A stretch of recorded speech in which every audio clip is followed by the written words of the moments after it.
do want to clean that, make it look nice for the customer. You don't have to, but why not?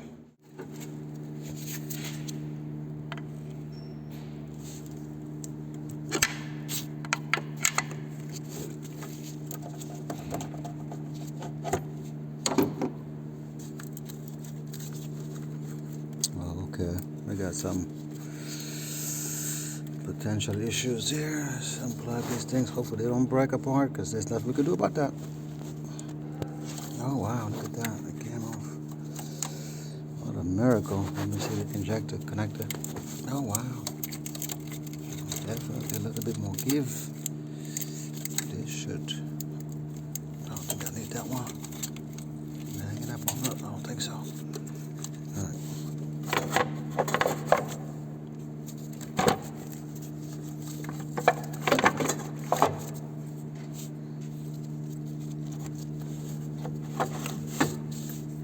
Yeah, I need two hands. I need two hands. I'm gonna have to remove that connector right there. I thought in my way, but boy, it's hard. Oh, that is extremely hard. That's gonna break. I can see it. That's gonna definitely break. Oh well. That's a 20-year-old car, so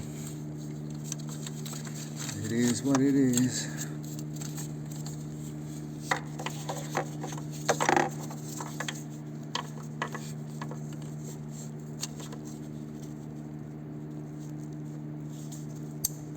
Yep. I don't know if it broke or not. I heard it click. Is this enough? This is all broken anyway. Let me see. Oh man. Alright, let me get two hands. Just put the harness behind it. Now we got enough to lift it off. Somebody may ask why I don't remove these. The professionals know why. If you don't know, most of the time, by this time you're trying to go and remove it, this is completely, actually I did a blunder on this line, which is very, very known. And I knew it before I even touched it, and I still broke it. This is going into this little baffle, air baffle here. So I'm gonna have to fix that up, because if not, it's going right here, which this is the evap system.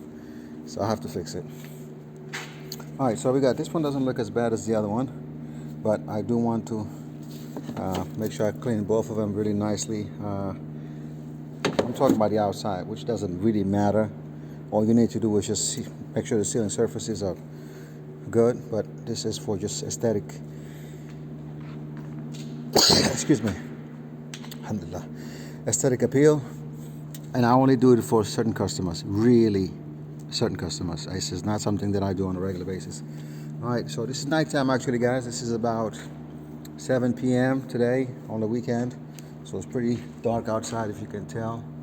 But tomorrow I have a lot of work, so I wanted to just at least remove the covers, clean everything else, remove the glue, the silicone, the half moons up there. As you can see, there's some half moons up there, right? I'm going to remove them, clean them out, anything, put some new silicone right there on the half moons, and set them back down. And then tomorrow, after I went to the car wash, if I have my own house, I could just pressure wash these things right now and actually put everything back together tonight. But I want to take these to the car wash tomorrow morning, scrub them really nicely, so customers are going to be really pleased when they see that. And like, wow, that's a huge difference. That's a plus, you know. Next time they want to give you work, because they feel like you're treating their car like it's your own. Anyway, don't let me keep talking. I'm going to be talking you guys to death. So this is it for today. Both the valve covers are off. I don't think I've been here for an hour yet. Really not. Maybe about 40 minutes tops. And I did only one blunder so far, thank God, which is this one. It's a common one. Anybody who knows. But I'm going to have to find some really strong glue and glue it back together, because otherwise you have to replace that whole box. Yep, that's unfortunate for me, but that's kind of how it goes. All right, guys. So, turns out I didn't do this. This was already broken. If you know, and if you can see clearly there's marks of it. This is glue that you're seeing all the way around it. So, make me feel better. So, I didn't break it. It was already broken. And somebody trying to glue it. So we're gonna just make sure we do a proper repair using that. All right. All right, so we go next day, car wash. We're gonna try to clean out these things. Put some engine degreaser on them. Probably would have been better if I had a brush to kind of dislodge some of these things, but again, this is only bonus for the customer, nothing that I'm getting paid for. So, I hope you're with me. Alright. Let's let it coat all of it.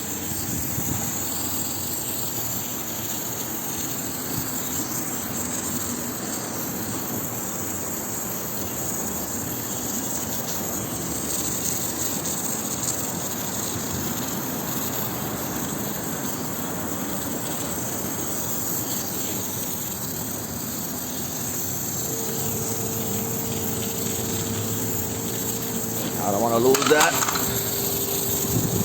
Take that off. Let's go high pressure wash.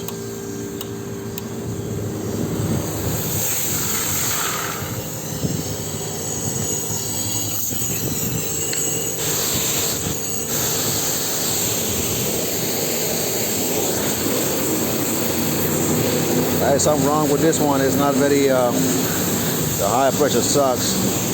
Really sucks. Something wrong with this thing. Look at the lever.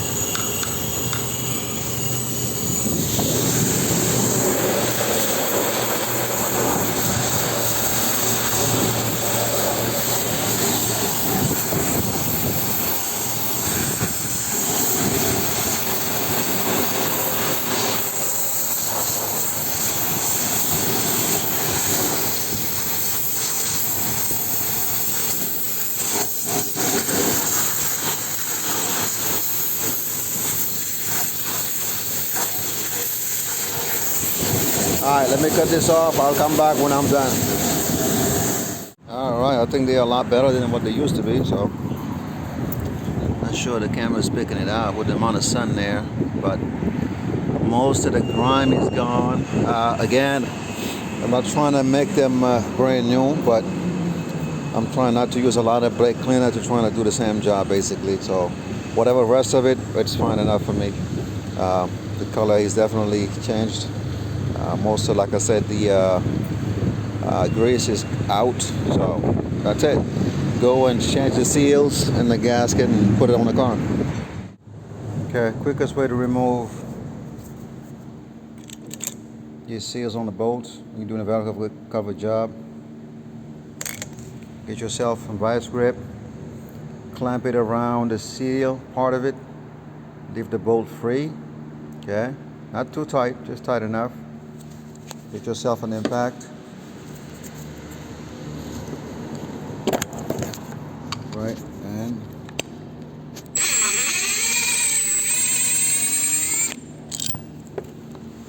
that's it, no headaches. Alright, she's done. Valve cover gasket installed. I had some mishap happen to me on this car, and it turned out to be a nightmare, but thank God, as you can see, this side wasn't a problem. The other side was because the gasket rolled and I didn't notice it. So this morning when I took the car out, because I wanted to go get a alignment, as the owner wanted to do an alignment, which I can't do because I've got to replace the tie rod ends. Anyway, long story short, when I got there I saw smoke coming out. So I'm thinking hopefully it's just the whatever was left off is burning off. And then I opened up the hood, lo and behold, the oil was dribbling down at a fast rate. So I drove fast back to the house to kind of see what was going on. And then I removed the valve cover gasket, and this is what I saw right there.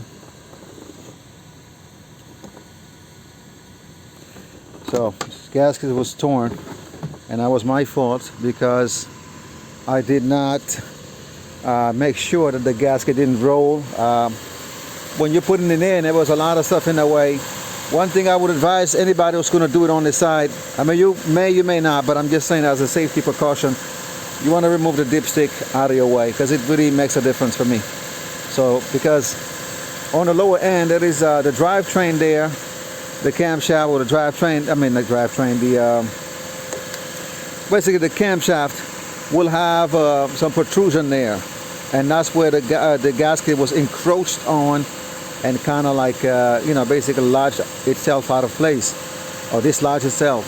So long story short, I didn't know about it, even though I ran my my mirror quickly to see that everything was fine. That's what I usually do, but I missed it, and lesson learned. So my tip is remove the dipstick, or find a way to move it completely, be able to be free out of your way.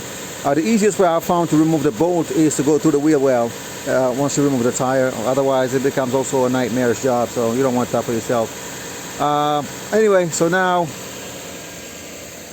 everything is back to normal. I went to the dealership and got myself just a cover on the side because I couldn't return the entire set. I bought it aftermarket Telpro, so the other side was good and dry, so I just went to the dealer and got this side right here. And as you see right now, I'm burning off the excess, but as far as like the gasket where it was sitting, you can see how bone dry it is. There's nothing out there. Hopefully camera is showing it. Right there you see on where the bolt is, that's bone dry. That's all we want. The smoke is coming from the exhaust, whatever's left off, so that's going to take some time to burn off. Once it burns off, we should be a-okay. Not a bad job, just made a rookie mistake there.